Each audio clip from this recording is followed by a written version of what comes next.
am Michael Brent at Observe the Word, and we're interpreting the Sermon on the Mount.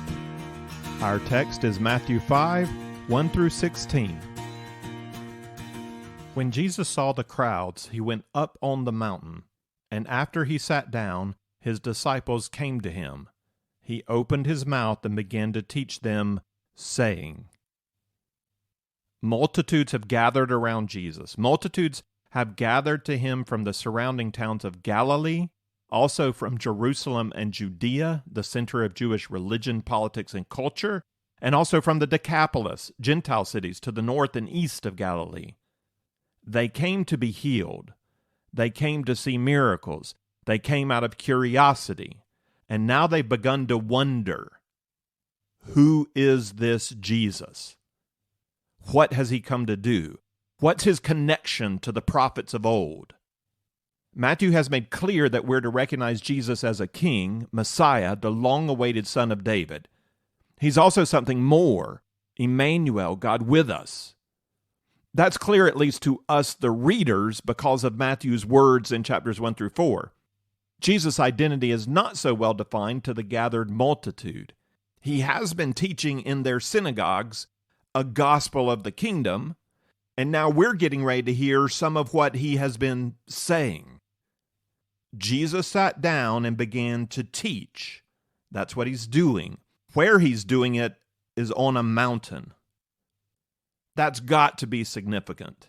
I don't know how many people in the gathered crowd made the connection to Moses on Mount Sinai, but with all the Exodus references in chapters 1 through 4, Matthew has certainly set us up to make that connection. Jesus is not only being presented to us as a king, he's also being presented to us as the mediator of a new covenant. Biblical covenants are kingdom agreements. God, the great king, communicates his expectations to his vassal people through covenant. When God communicates a covenant, he does it through a covenant mediator. There are 6 covenant mediators in Scripture. Through Adam and Noah, God established covenant with all of humankind. Those covenants still stand. God is not just the king of one local nation or one specific religion. God is king over all humanity, whether all humanity recognizes him as king or not. He is king of earth and king of heaven. He is king of all things that have ever been made or ever will be made, whether physical or spiritual. When we talk about entering God's kingdom or about God's kingdom coming, we are recognizing that something is really not as it should be. We do not mean to suggest God is not king of everything right now and always. We're acknowledging something else. We're acknowledging that the majority of humanity exists in rebellion to the rightful king. That rebellion began under the reign of Adam and Eve, the first vassals God commissioned to rule over and fill the earth.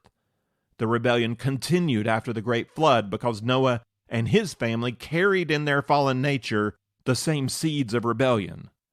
Human beings want to be king. We want to give ourselves definition. We want to define God. We want to set the moral agenda. That human drive was exemplified after the flood at the Tower of Babel.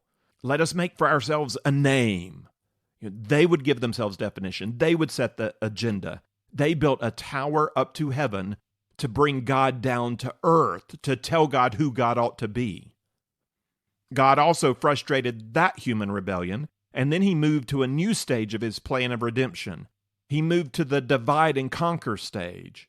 He chose a man and a woman who were not a nation, who could not even have children, and he made a covenant with them. Abraham became the first covenant mediator of a new kind of covenant.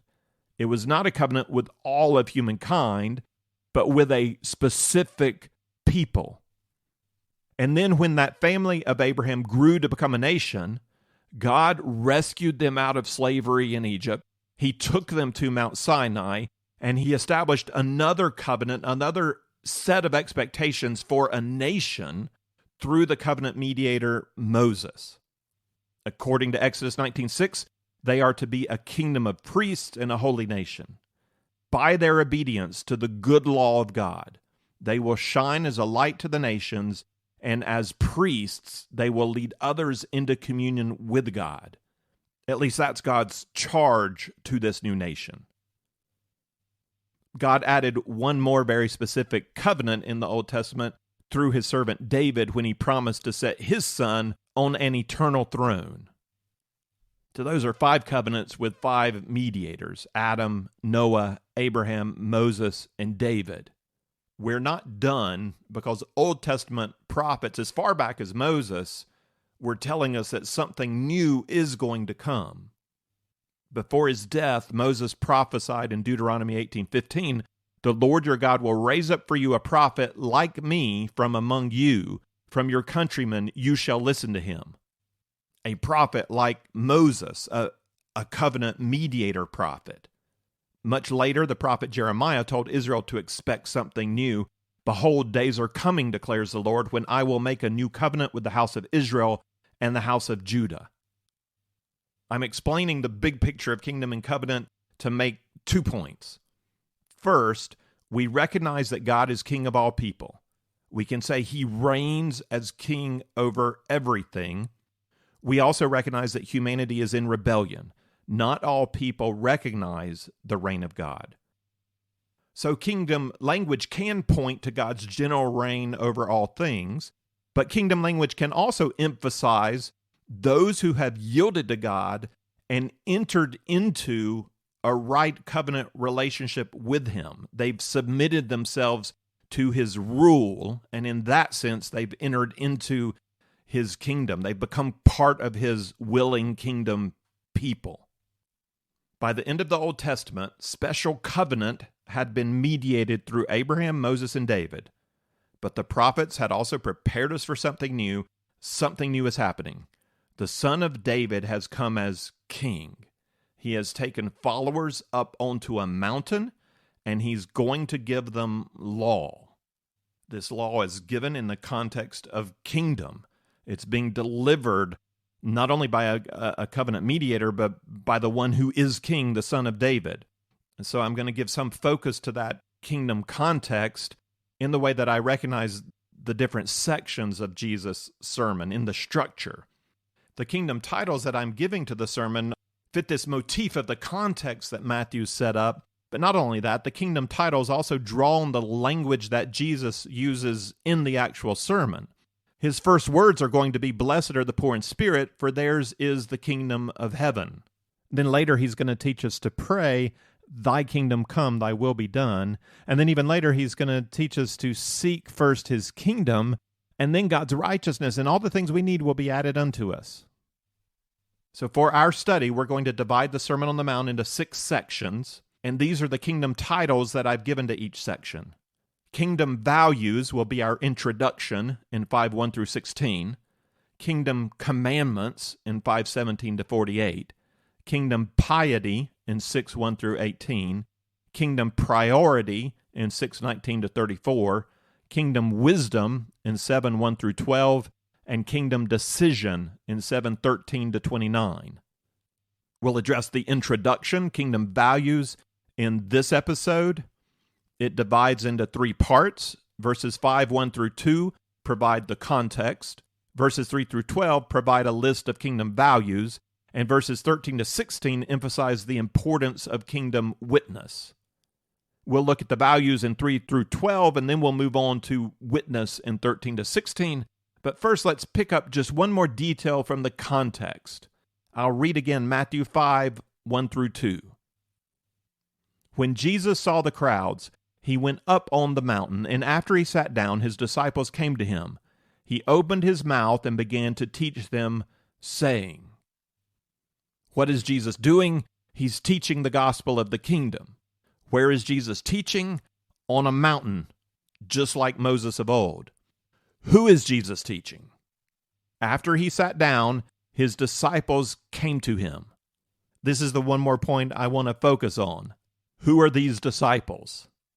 Jesus had already begun calling full-time disciples to follow him. Men like Peter, Andrew, James, and John.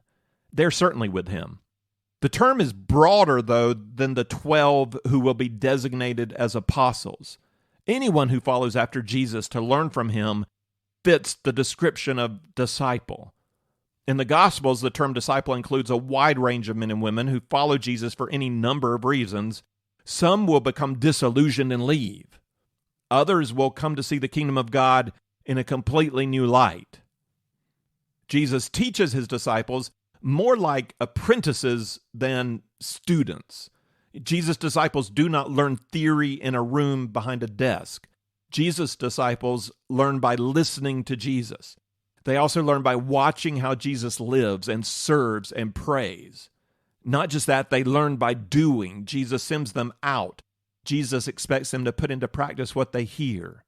And when that goes well or when it doesn't go well, the disciples come back to hear more, to understand better, to grow in their ability to live for God, and then to go out and put that into practice, and then to come back and be with Jesus in an ongoing process of going out to do and to practice and coming back in to listen and to reflect. Jesus ends his sermon in 7:24-27 with the expectation that we would not just be listeners, but that we would be doers. Therefore, everyone who hears these words of mine and acts on them may be compared to a wise man who built his house on the rock.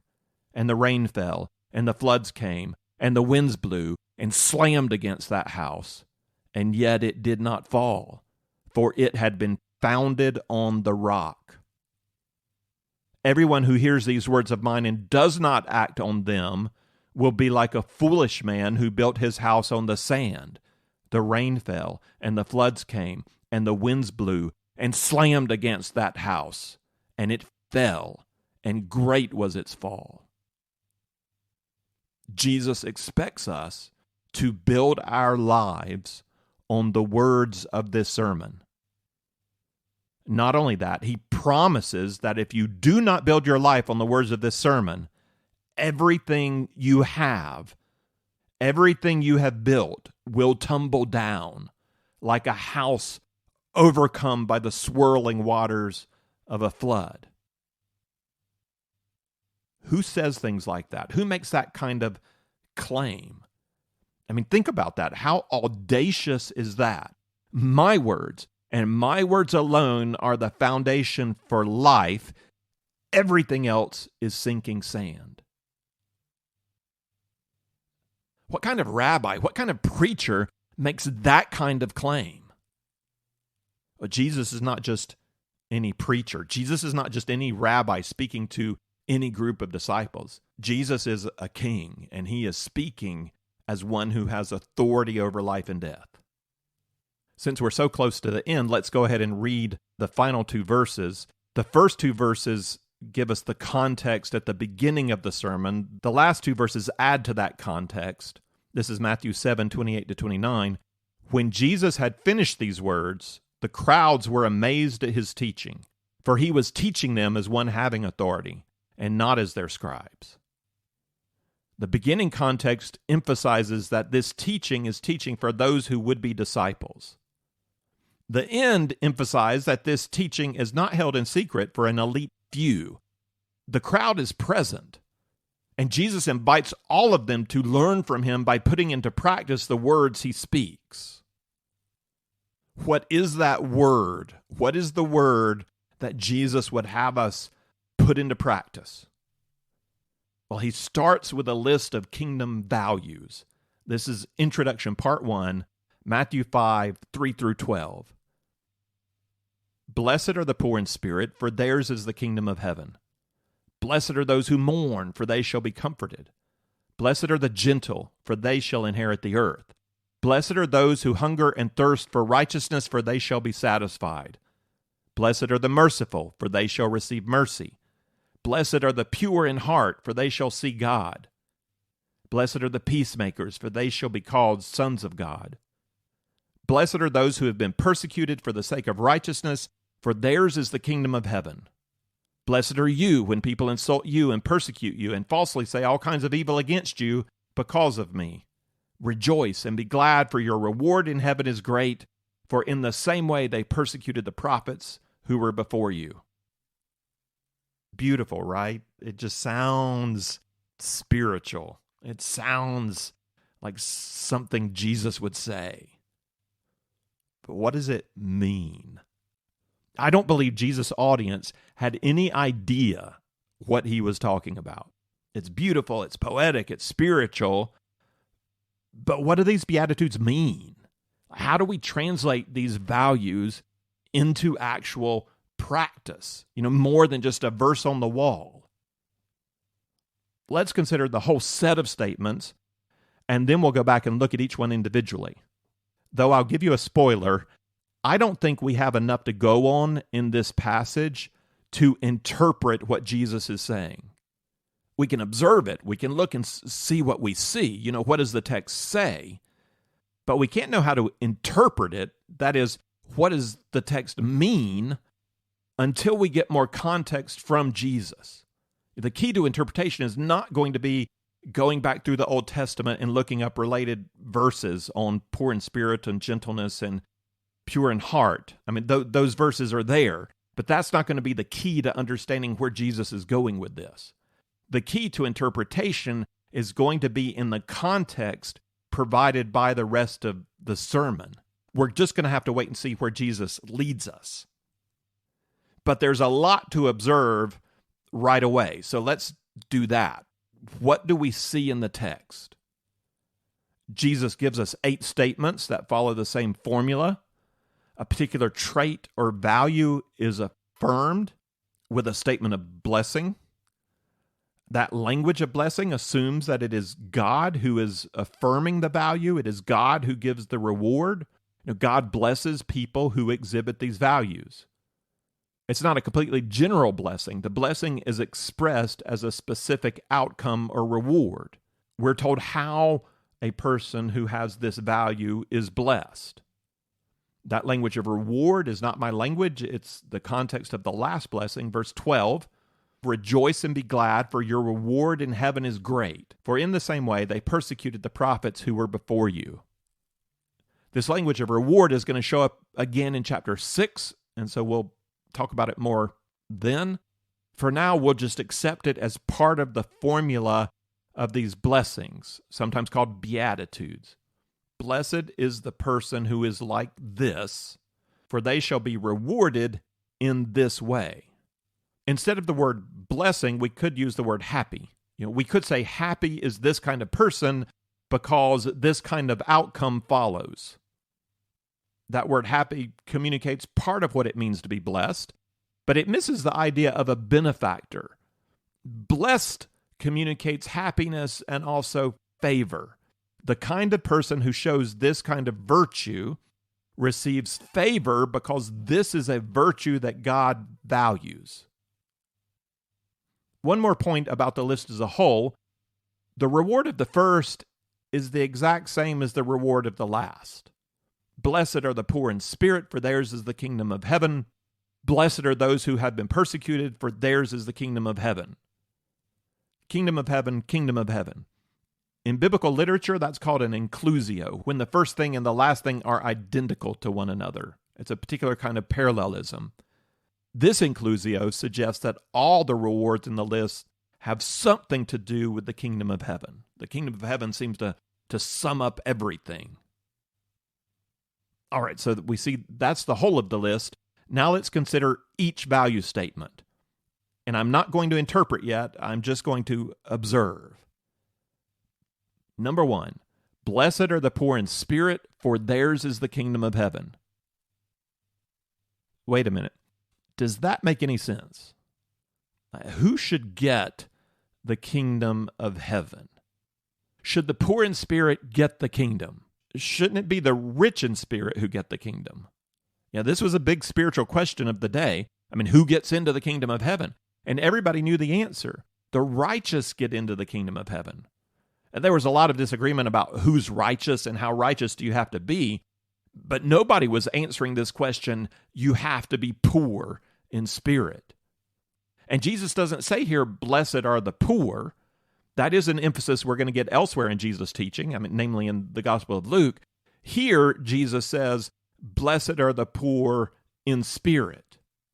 But that just doesn't sound right. Not the poor, the rich in spirit.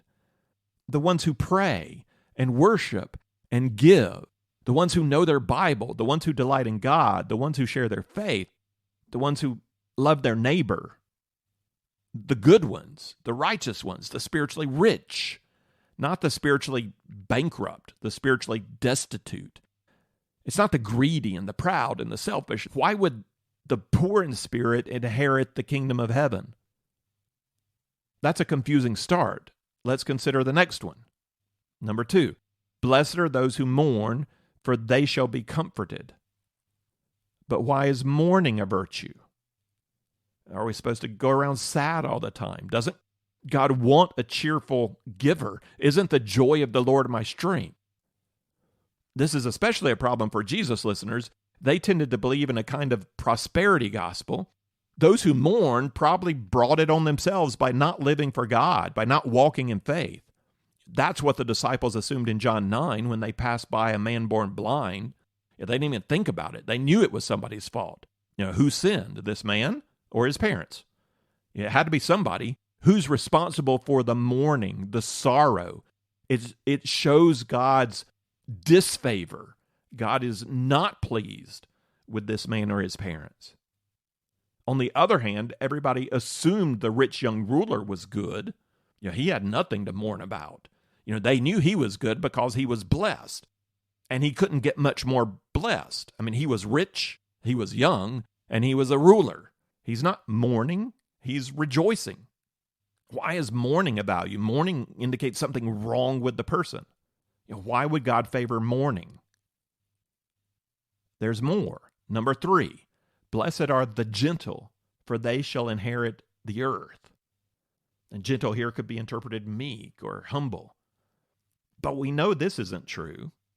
It's not the gentle who inherit the earth. It's the strong, the assertive, the influencers, the wealthy, the powerful. They inherit the earth. Not the meek, the gentle, the humble. They might be nice to be around. They're not causing problems, but they're not going to inherit the earth. And if we have cause to question whether the gentle will inherit the earth, the people of Jesus' day would scoff at the idea. Who inherits the earth? The wealthy, the proud, the strong, the Romans. In the Roman Colosseum, nobody mourned the gladiator that lost. We love an underdog. We applaud the thumb up by Caesar in our movies. We like that. Show mercy to the loser. He fought well. That's a foreign sentiment in the first century. They applauded the thumb down. Let him die. He lost. Glory is earned by the strong. The proud rightly inherit the earth, not the meek and the gentle. And the Jews may not have been as survival of the fittest as the Romans, but the religiously elite Pharisees are known more for zeal, rigorous obedience, and judgment of sinners than for humility and gentleness. If we're going to inherit the earth, or at least our part of the earth, we need the Maccabees. We need the hammer. We need somebody strong, not somebody meek and gentle. So what's next? Number 4, blessed are those who hunger and thirst after righteousness, for they shall be satisfied. So this one also feels a little backwards. Why would those who hunger and thirst after righteousness be satisfied? The implication of hunger and thirst is that they're famished.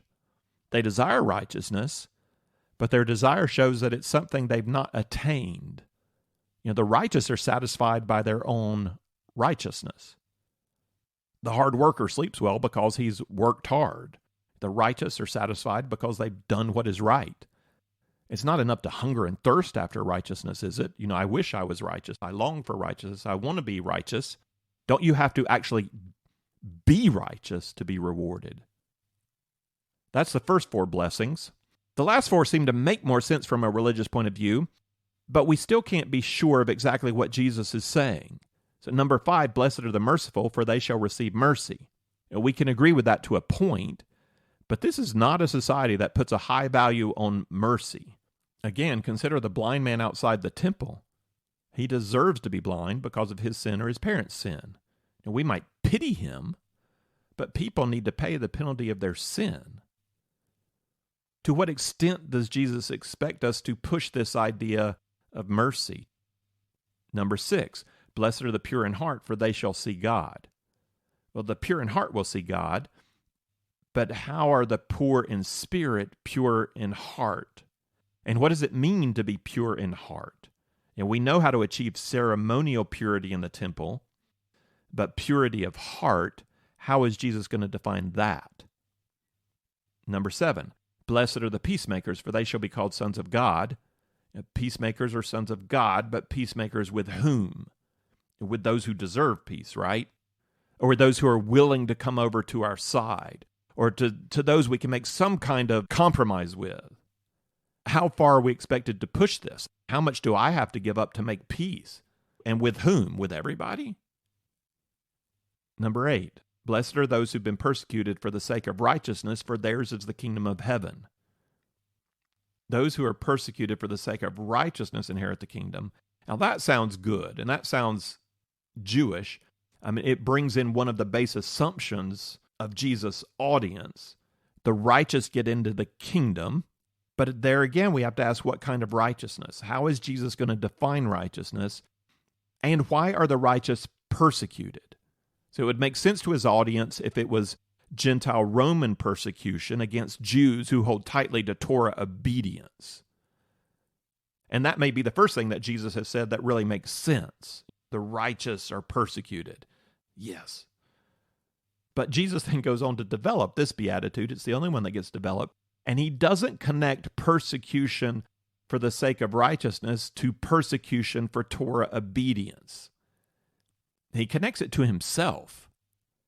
Blessed are you when people insult you and persecute you and falsely say all kinds of evil against you because of me. Rejoice and be glad, for your reward in heaven is great. For in the same way they persecuted the prophets who were before you. Jesus makes himself central to the idea of righteousness. And when people persecute you because of me, that's the kind of persecution that gets blessed. And what is he implying when he says, in the same way they persecuted the prophets who were before? Who persecuted the prophets? In the Old Testament narrative, it's almost always the Jewish establishment that persecutes the prophets, not unbelieving Gentiles. You're going to receive persecution in your own society. These blessings don't make a lot of sense. Even the ones that sound plausible are left undefined. What is Jesus talking about? I think that is exactly the kind of question Jesus wanted his listeners to be asking at this point in the sermon. Like, what are you talking about? And we're going to have to pay attention to see where you're going with this. But he's not done with the introduction yet. He has another value to emphasize. Jesus expects his disciples to be witnesses for the kingdom. However these values are going to get defined, Jesus expects that his followers will exemplify these values in society and that their living witness will make a difference. That's the second half of the introduction in Matthew 5:13-16. It's all about kingdom witness. You are the salt of the earth, but if the salt has become tasteless, how can it be made salty again? It's no longer good for anything except to be thrown out and trampled underfoot by men.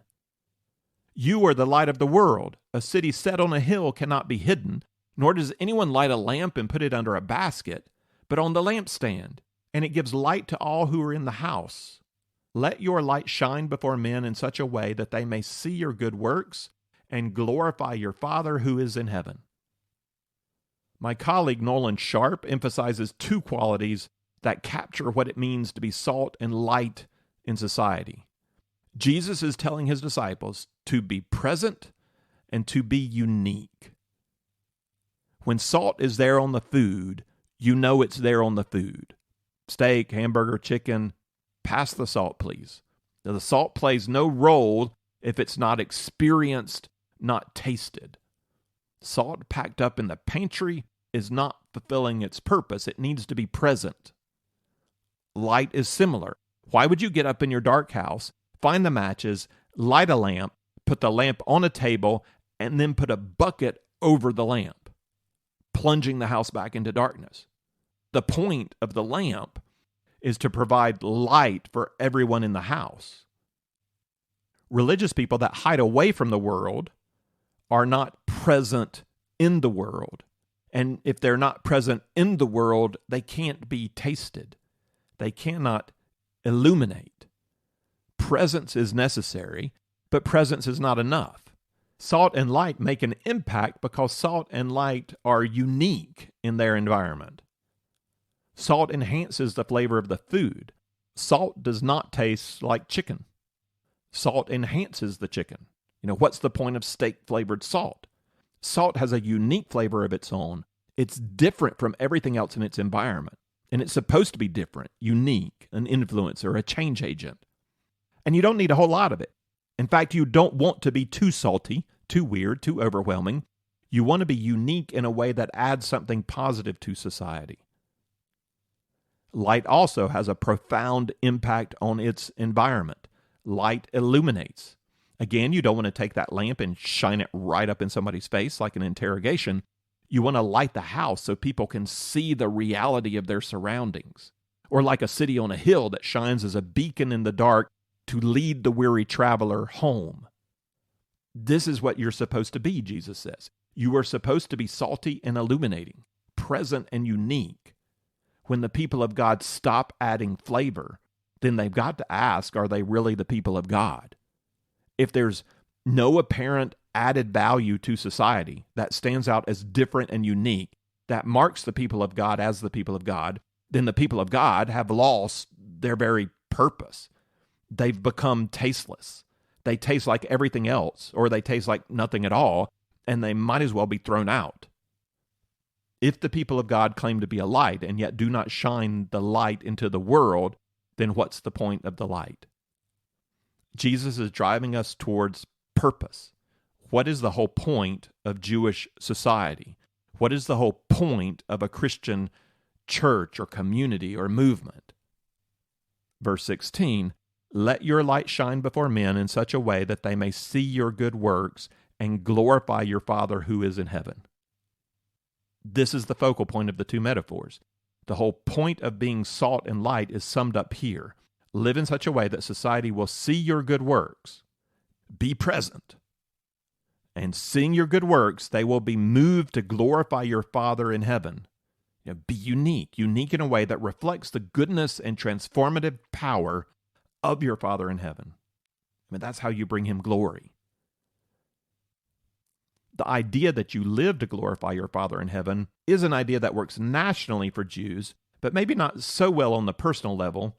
The Jews of Jesus' day were very careful in how they referred to God. God is the Father of Israel in the Old Testament. But speaking of God as my Father in heaven, that would be too intimate, presumptuous. But we're going to see through the sermon that Jesus insists on it. God is your Father. He is also your Father who is in heaven. Our works here on earth bring glory to our Father who is not here on earth, not visibly here. God's authority as King is fully expressed and experienced in the spiritual realm of heaven. We're supposed to live in such a way that we reflect the character and values of our Father in heaven, so that when people see how we live, they will be moved to glorify Him.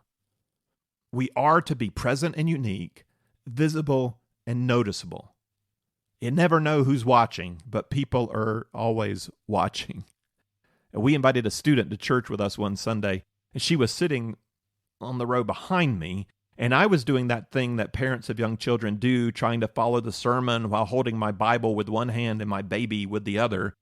And Anna did that thing that babies do and grabbed hold of whatever came within her general vicinity. On this occasion, she caught hold of my Bible and ripped a page. I kissed her hand and put my Bible away. As I was doing it, I myself thought it was an odd response. I do love my Bible. I'm very attached to it. And I am the kind of dad who would get very cross at his child for tearing his Bible. But for some reason, I didn't. A couple of years later, this student who had been sitting behind me in church told me she never forgot my response. She was a little shocked that I didn't rebuke Anna, I didn't show frustration. I just kissed her hand. It's such a little thing, just a little bit of salt, just a tiny little bit of light. And it glorified God, and it made a difference. As I said, I'm the kind of guy who really gets frustrated when people mess up my stuff. But God is the kind of God who works in and through us to bring about goodness. The little things matter. But there's an indication here that Jesus does not just have in mind the little things. When we bring together the two parts of this introduction, a strong tension arises. And here's the tension. Jesus just said, when people see your good works, they glorify your Father in heaven. Is that a promise? Is that always true? No. The last blessing let us know that we might experience a very different response. Blessed are those who've been persecuted for the sake of righteousness, for theirs is the kingdom of heaven. People are not always going to stand up and applaud when you act as salt and light. And sometimes they're not even going to notice. Sometimes they're just going to ignore you. Sometimes they're going to discount you. Sometimes they're going to misinterpret you. And sometimes they will oppose and persecute you. It is possible that you will experience verbal abuse, physical violence, or even legal action for living in the way that Jesus wants you to live. Blessed are you when people insult you and persecute you and falsely say all kinds of evil against you because of me. Rejoice and be glad, for your reward in heaven is great.